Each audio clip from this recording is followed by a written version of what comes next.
What are you doing? I'm just clicking on things. Okay. You good? Yeah.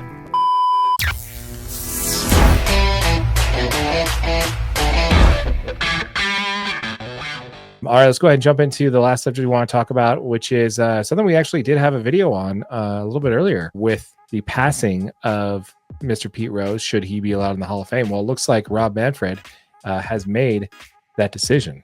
Absolutely. Yeah. MLB Commissioner Rob Manfred stated that deceased individuals are no longer a threat to the integrity of the game, and the league's punishment of banned players is considered to be a lifetime ban with no reprieve, which Manfred deemed to be the most impactful deterrent. So players that pass away are now eligible to be considered by the National Baseball Hall of Fame. I think that he's absolutely right. Okay. Players that pass away are absolutely no longer a threat to the integrity of the game. Fair enough. And we talked about it in a previous episode. This guy is the MLB hits leader. He has been. He probably will always be. I don't know if anybody's going to go on and break that record. I love it, man. I mean, there's a lot of great players that, got caught up in scandals that were, Shoeless Joe Jackson, one of them. Some other deceased players that are in there were, Eddie Cicotte, Buck Weaver, and others that were involved in the 1919 Black Sox scandal. So these were players that helped shape baseball and turn baseball into the product that you see out there today. And for them to not be in the Hall of Fame is horrible.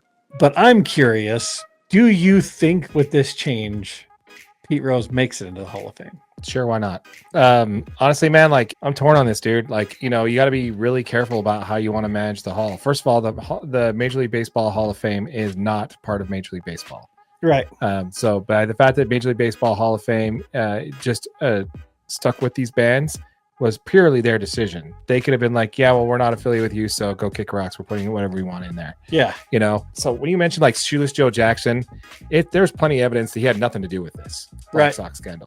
He actually played very well in the World Series in that 1919 scandal. So the fact that he was banned for life on that was just unfortunate, but he took the ban. The difference here between that and Pete Rose is this guy denied doing it for 15 years until he could sell a book. And then he decided, oh, okay, yeah, but I only bet on my team to win. Again, continued to lie about it, and he was actually given a shot. The previous baseball commissioner, Bud Selig, did give him an option. He did give him a way to get released and be readmitted while he was still alive. Right. All he had to do was quit gambling and admit what he did was wrong and come and fully confess. And he was like, yeah, nah. No, I'm not doing it. He's like, I'm not going to stop gambling on sports, and I'm not going to. He's like, okay, fine. He was given his option. He still didn't do it. You made your choice. He was given a choice several times.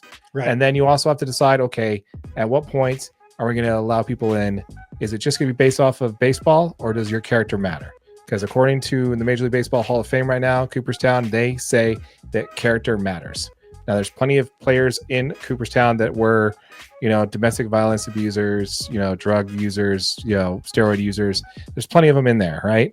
Yeah, and I think Greg's comment hits it perfectly. Pete Rose was a terrible human being, but he's a Hall of Fame player. Yeah, I'd have to agree with you on that one. Shoeless Joe Jackson should have been in the Hall of Fame already. Yep. And so Pete Rose gets into the Hall of Fame, but Trevor Bauer is still banned. Dude, Greg, you had to open that door, man. Thanks, Greg. But yeah, so when it comes to it, sure. If we're going to just let players in for what they are, then we got to let them in. He's the all-time hits leader. Sure, let him in. Do you put in the fact that he had a lifetime ban and he's only put in posthumously? Yeah, you got to tell that story too. Absolutely. Shoeless Joe Jackson, I think he should be cleared. I think that's the thing about Pete Rose is you have to put a little asterisk by on his plaque in the Hall of Fame that says entered posthumously. The lifetime ban had expired with his death. Yeah. But once again, folks, we want to hear from you folks. Let us know what your thoughts are in the comments down below. As a reminder, folks, this channel did just hit 1,000 subscribers. We're giving the first $500 that we earn in AdSense revenue back to our subscribers. 5 subscribers are each going to earn $100 each. So if you have not yet, hit that subscribe button, hit that notification bell so you don't miss out on that giveaway, and smash that like button for your boy AJ. Yes, please do. And if you're watching on YouTube on one of our short videos, just know this is available, the whole thing in its entirety, as a podcast, wherever you get your audio.